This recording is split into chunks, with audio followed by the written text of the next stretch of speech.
All right, buckle up ghost heads and bio-exorcists because today's deep dive is going to get spooky, kooky, and totally 80s. I'm sensing a supernatural showdown brewing, and it's gonna be epic. You got that right.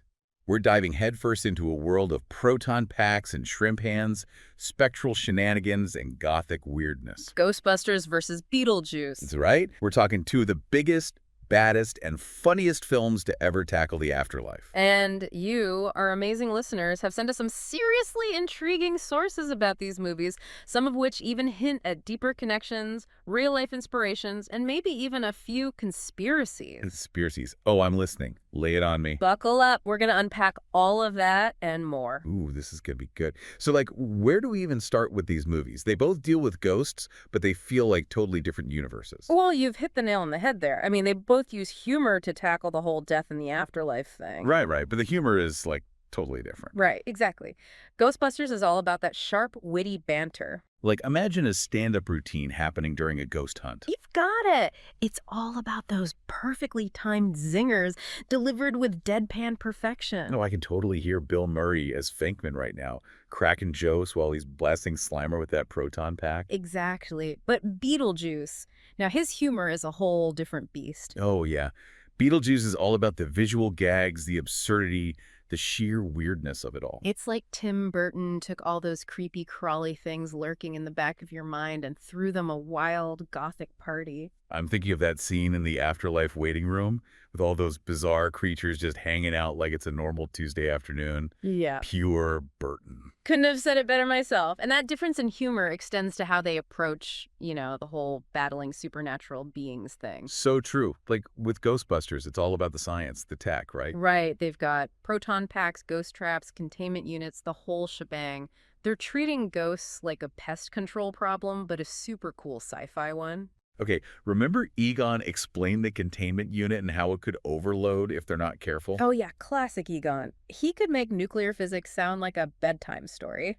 But that's what I love about Ghostbusters. It's like they're taking something spooky and turning it into something almost scientific. Exactly. And then you've got Beetlejuice, where the afterlife operates on pure, unadulterated magic. Oh yeah, rules. What rules? Reality's taking a back seat in this world. Shrinking heads, giant sandworms, Beetlejuice transforming into a snake, anything goes.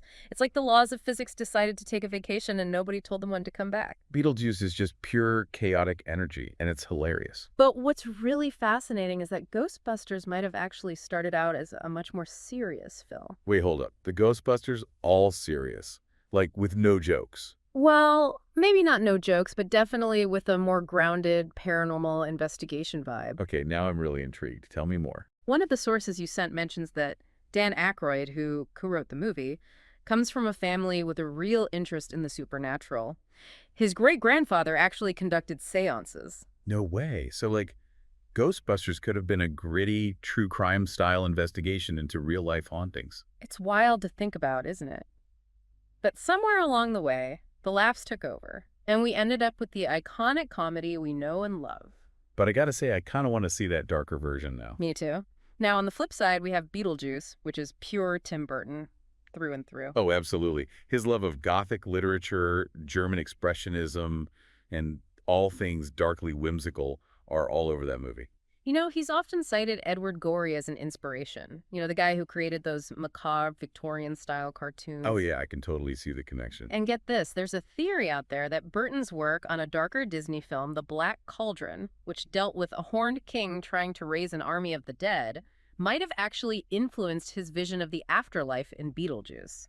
Whoa, that's a connection I would never made. So we've got Ghostbusters potentially starting as a serious paranormal investigation, and Beetlejuice drawing inspiration from Gothic art and dark fantasy. It's no wonder they feel so different. Totally. But in a way, they're both tapping into that universal fascination we all have with what happens after we die, right? Exactly. And they're both giving us different ways to think about it. Ghostbusters is all about control, containment, trying to understand and manage the supernatural. And then Beetlejuice is like, hey, death is weird. The afterlife is a bureaucracy. Let's just roll with the craziness. And you know what? Both approaches have their appeal. Totally. But that brings us to the million-dollar question. or maybe the billion-dollar question, considering the box office success of these movies, could Beetlejuice actually defeat the Ghostbusters in a head-to-head battle? I mean, the guy can literally warp reality. Now, that's a question that's been keeping me up at night. Who would win in this spectral showdown? It's a tough one. I mean, on the one hand, you've got Beetlejuice, who's basically a living cartoon with reality-bending powers. Right. Like, how do you even fight something that can change the rules of the game whenever it wants? But the sources we've got actually offer some pretty compelling arguments for the Ghostbusters, too. Wait, seriously. The Ghostbusters could actually take down Beetlejuice. One source argues that, yeah, they might actually have a shot. They've got the experience, the tech, and maybe even the right kind of firepower to pull it off. Okay, I'm listening. Convince me. Well, think about it. The Ghostbusters have faced some pretty powerful entities in their time. Remember Gozer? Oh, right. Gozer the Gozerian, that whole "are you a god" thing. Huh. And the giant stay-puffed marshmallow man? Talk about a sugar rush gone wrong. Exactly. And let's not forget all those ghosts they busted at the Sedgwick Hotel. Even Slimer. That gluttonous green blob gave them a run for their money. So they've definitely proven they can handle some seriously spooky stuff. Okay, I'll grant you that. They're not afraid of no ghosts, but Beetlejuice can, like, teleport, shapeshift, and control people's minds. How do you fight that? That's where the ghost trap comes in. Really? That little metal box. You think that's going to hold Beetlejuice? This source points out that the ghost traps, especially in the expanded Ghostbusters universe, like the comics and stuff, they've held some seriously powerful beings. So those traps are packing more punch than we might think. Maybe a lot more. And based on what we've seen Beetlejuice do, this source thinks that trapping him, while tricky, might actually be possible. So you're telling me that the Ghostbusters could theoretically stuff Beetlejuice into one of those little boxes? It's not going to be easy, that's for sure. But it might be doable, especially if they can exploit his biggest weakness. Weakness. Beetlejuice has weakness. So yeah, he's got a big one. Okay, I'm on the edge of my seat here. Tell me. He can't resist a good show. He loves to play with his victims, you know. The theatrics, the mind games. He's all about the drama. Exactly. And that could be his downfall. While he's busy turning their proton packs into rubber chickens or whatever crazy stunt he's got up his sleeve, the Ghostbusters could zap him with a surprise blast and boom, straight into the ghost trap. Okay, yeah, I can totally picture that. Beetlejuice getting a little too cocky and then bam, ghost busted. That's one scenario anyway. It's all speculation, of course. But hey, that's part of the fun. You know what else is fun? Digging into those behind-the-scenes stories.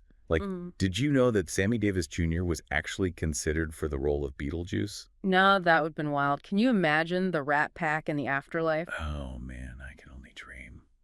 And speaking of alternate casting choices, did you hear that Angelica Houston almost played Delia Dietz? No way. She would totally rock that Gothic chic vibe. Right. She's got that whole dark, elegant thing down pat. And get this.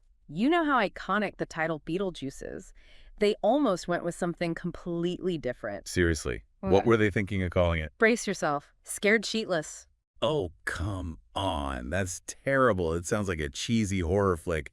Thank goodness they went with Beetlejuice. Bullet dodged.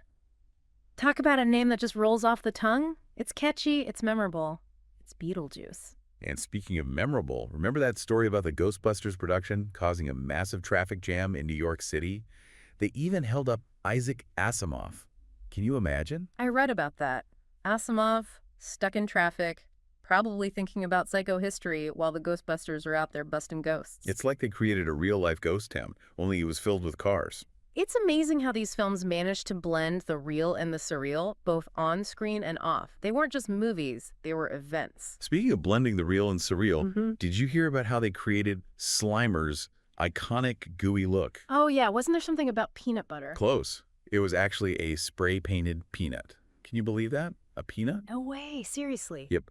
Apparently they attached it to a wire and just kind of flung it around. Talk about resourceful filmmaking. And it worked. I mean, Slimer's one of the most recognizable movie ghosts ever. It's proof that sometimes the simplest solutions are the best.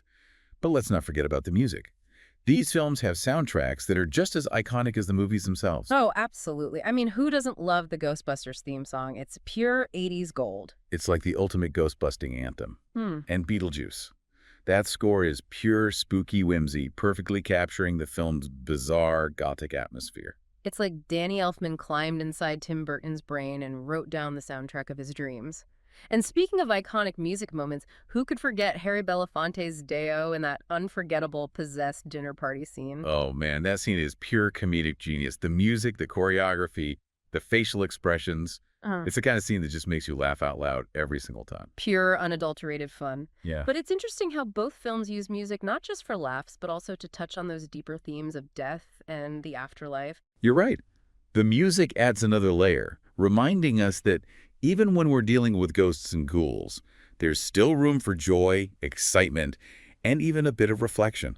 It's that balance of light and dark, humor and heart that makes these films so enduring. It's like their spooky comfort food, the kind of movies you can watch over and over again and still find something new to appreciate each time. Exactly. And that brings us to the final act of our deep dive, exploring the lasting impact of these films on pop culture. Okay, let's talk legacy.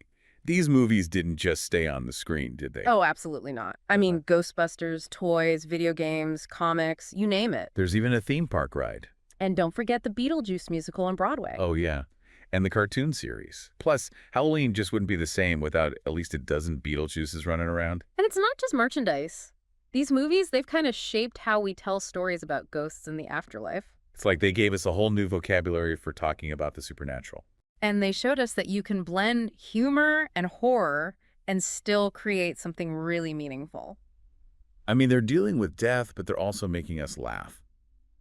It's a delicate balance, but they totally nail it. Okay, imagine for a second that the Ghostbusters and Beetlejuice actually existed.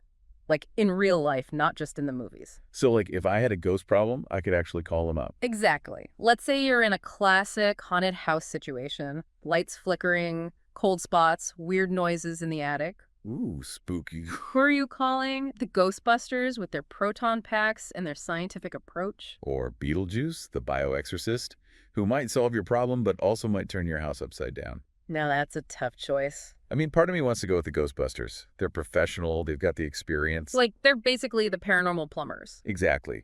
But Beetlejuice, he's just so unpredictable. Yeah. It's like you never know what he's going to do. And that's both terrifying and exciting. It really is. Yeah. But I think that choice, Ghostbusters versus Beetlejuice, it kind of speaks to how we deal with the unknown in general. I where What's- we're going with this. Like, do we try to understand it, control it, explain it away? Ghostbusters approach. Or do we just embrace the chaos, the weirdness, the things we can't explain? Beetlejuice all the way. And both are valid, Yeah. right? Sometimes you need a proton pack, and sometimes you just need to say, screw it, and unleash a little Beetlejuice-style mayhem. It's about finding the right balance, the yin and yang of spooky. I love that. The yin and yang of spooky. That should be our new tagline. I'm totally stealing that. But seriously, I think that's what makes these films so timeless. They tap into something deeper than just ghosts and special effects. They're about our hopes, our fears, our need to make sense of the world, especially that big unknown that comes after we die. And they remind us that it's okay to be scared, it's okay to laugh, it's okay to embrace the weirdness of it all. Well said. So, next time you find yourself face-to-face with a ghost in your attic, remember, you've got options. Choose wisely, my friend. Choose wisely. And on that note, we're wrapping up our Ghostbusters versus Beetlejuice deep dive. We laughed, we learned, we maybe even questioned the fabric of reality a little bit. But hey, that's what these movies do to you. They make you think, they make you feel, and most importantly, they remind you that even in the face of the unknown, there's always room for a little fun.